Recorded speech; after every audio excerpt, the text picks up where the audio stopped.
Hi there everybody, it's Verity here from inkybutterfly.wordpress.com. Thank you for joining me again today for another Monday colour challenge, and we have this interesting combination this morning with these lovely brights. So we've got Magenta Madness, one of our ink colours, Mango Melody, and we have a neutral in Sahara Sand. So immediately you just think, oh gosh, got some very bright colours and the contrasting neutral there. So I decided that I was going to use one of our up and coming new sets. So tomorrow you'll be able to order this. This is called Flowers of Friendship, isn't it? Really beautiful. Really nice set, some really great sentiments. I can see stuff being done with the stamper artist, this building some really nice backgrounds, that kind of thing. And even better, it comes with a punch. So this is a punch bundle, so remember that when you buy both of the products together you will save 10% on the combined price, which is obviously totally awesome. And don't forget there's a new joining offer starting as well, so if you're getting close to £99 worth of stuff, I would consider looking at that joining offer. It's even extra value during the month of May, with an extra £24 to spend. So that's that could be another stamp set or cardstock or whatever, but just to make that starter kit even more attractive. So there we are, Flowers of Friendship coming to you and can be ordered from tomorrow. Okay, so that's what we're using, and this is the card that I ended up making. Okay, so what once seemed like a very bright combination has made actually a really nice, what I would say was quite a subtle card actually, with just that little pop of colour added from the flowers. So we're going to replicate that. I'm just going to invert the colours on the flowers. Did consider whether I wanted to use a coloured ink, one of the other colours, for the sentiment, but I think I'm going to stick with the Sahara Sand. But of course you can mix and match these colours however you like on your particular design if you decide to replicate it. So we do have the Sahara Sand card base and a card layer here. That is the wrong size. Let's pick out my other ones. Just make sure that's the right one. Yep, that's the right one.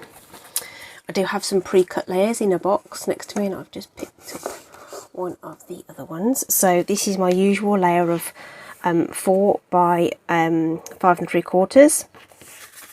And then my other little mini layer that I use, so the white cardstock will be 3 by 4 3/4, and the Sahara Sand is 3 1/8 by 4 7/8 of an inch. Okay, so we are doing some stamping on this, but it won't matter if we stick this down. So let's just stick that down ready. When I was making my sample I added the leaves afterwards, which isn't always a good idea, so especially as I'd popped it up onto dimensionals. So we will prep this ready just to add our leaves to in a minute, and we need to stamp our background onto the edge of this layer. So I'm just going to bring in my paper there because we're going to go off the edge. We're going to use the Sahara Sand ink pad, and we've got each of the flowers here mounted on separate blocks. So I'm just going to go around once with the large flower and then infill with the other one. So the flower is it's got 4 petals, as you can see, and on first glance it doesn't look symmetrical, but in fact it is. So which is good when it comes to lining this up in the punch. Makes that a lot easier. There's no twirling and twiddling to try and find out how it goes. So there we are with our edges there. Okay, nothing complicated. Obviously the centre portion is being covered up, so we don't need to worry about how that looks at all. Just giving those a wipe on the stamping chamois that's off to one side. Actually, before I put away that ink, let's do the other bits that I need to do. So that's that. I need to stamp a sentiment, which I haven't actually got out at this point in time. I used the thank you for everything on that one, so let's do many thanks from all of us instead. Aren't they really great sentiments? I really like that mixed scripty font as well. Just bring in a block. It doesn't matter if this isn't going to be straight because we're punching it out with our posted for you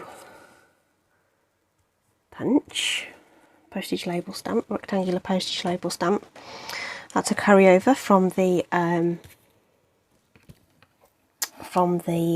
previous catalogue. Still need that, don't I?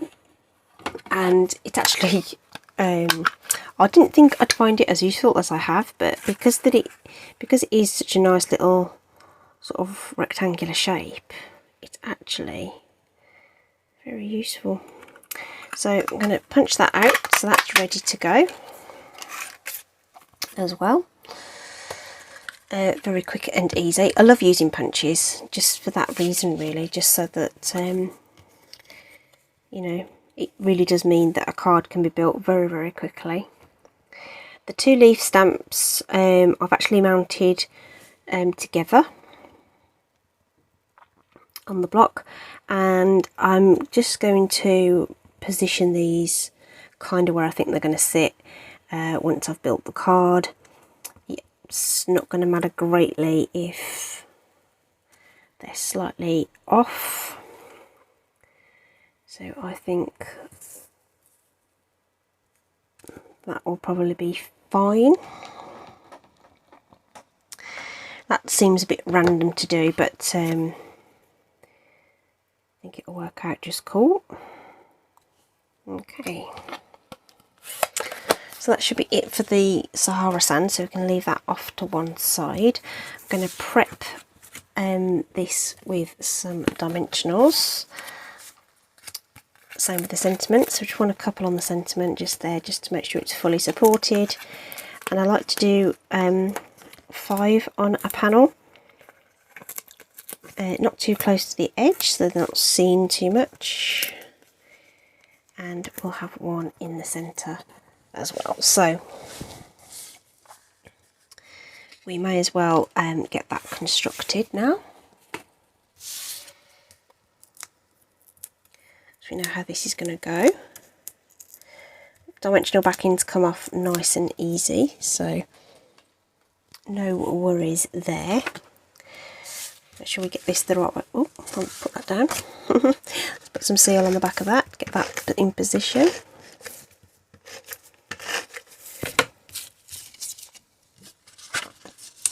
So when you're trying to get a layer straight, I like to look at the short edge, just line it up with holding it in my dominant hand, positioning the corners first, making sure they look even, and then dropping down the rest of it, and it should be fine.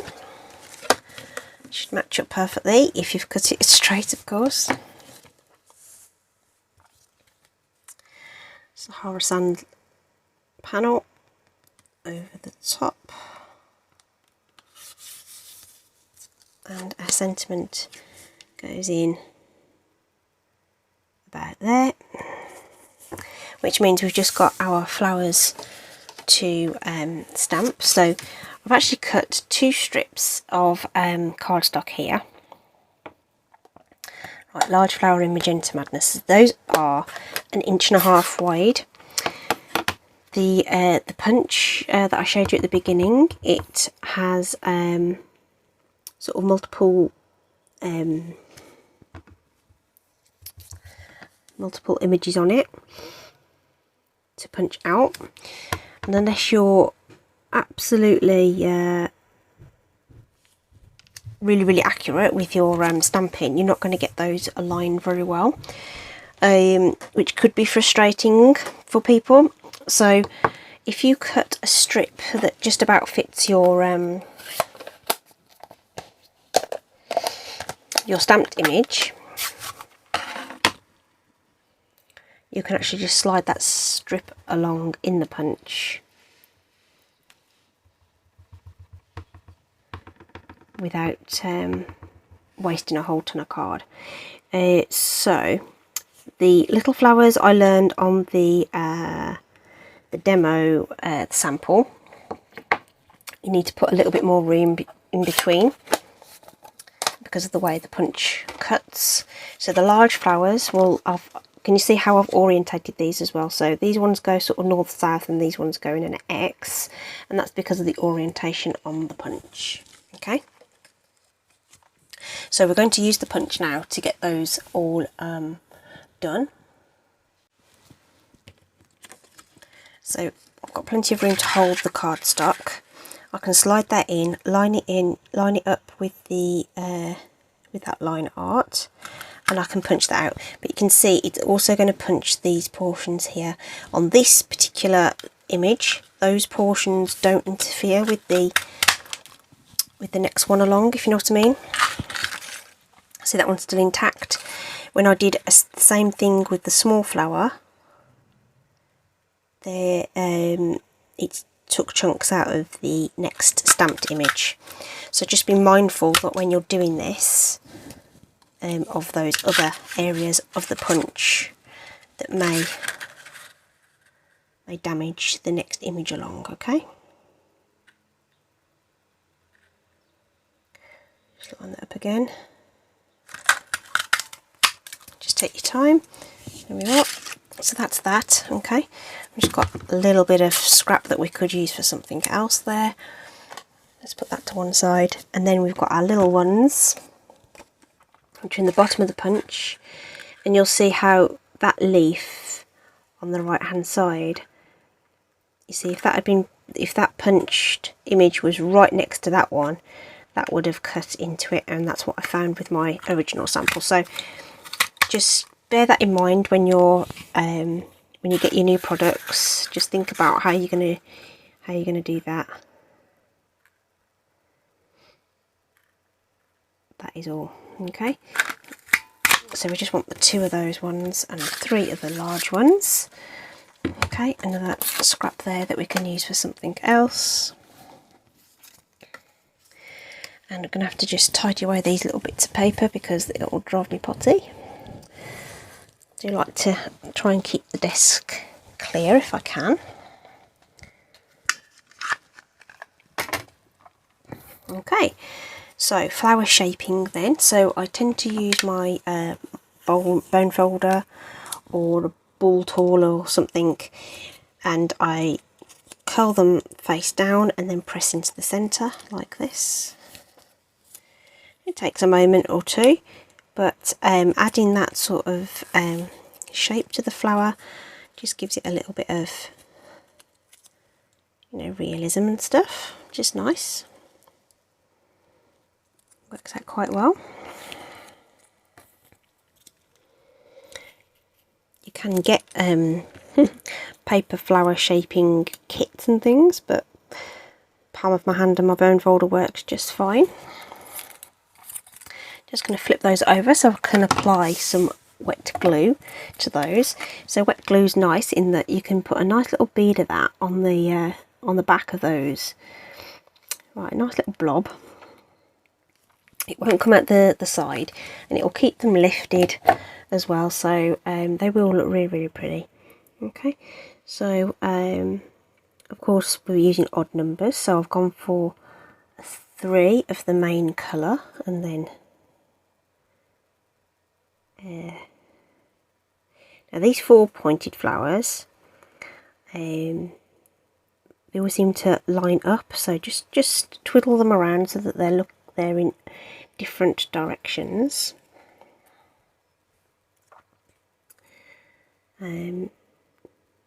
Just want to hide those leaves a little bit there, so let's just lift that up slightly. That one could have been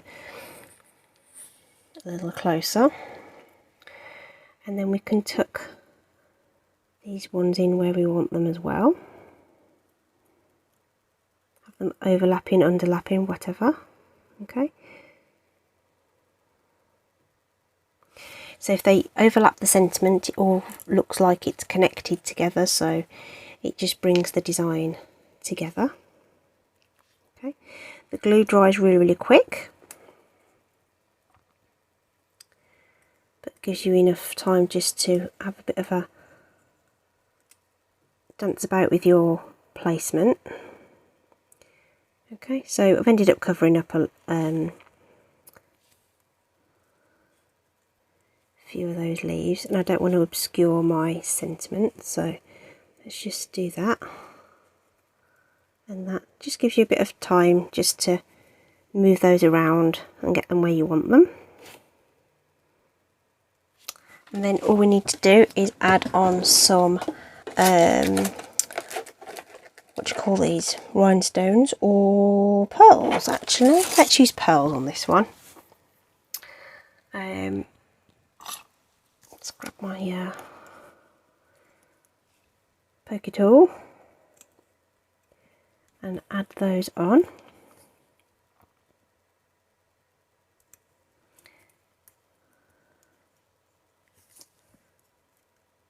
Need to get some more pearls. The pastel pearls are really, really nice, but obviously we've got this colour challenge, so I can't use those. Wouldn't really have gone with these colour scheme anyway, but there are lots of different pearls. There's some lovely metallic pearls as well, which are smaller. Okay, right, that's it then, with the magenta as the main colour, if you like, on the flowers, whereas this one is the Mango Melody. Rhinestones on this one, pearls on this one. It's all lovely and mixed and matchy, isn't it? You could, of course, switch the colours around entirely and use the colour on the layers or for the sentiment. Up to you, really. It's a formula that you can play with and create what you want to make with it. Okay, so I hope you like that. Really quick, nice, simple card featuring some nice new products. I think this is going to be really, really popular. Flowers of Friendship, that's called. So look out for that tomorrow. If you don't have a catalogue, let me know. I can post one out to you if you're in the UK. Thanks ever so much, everybody. Stay safe out there. Bye.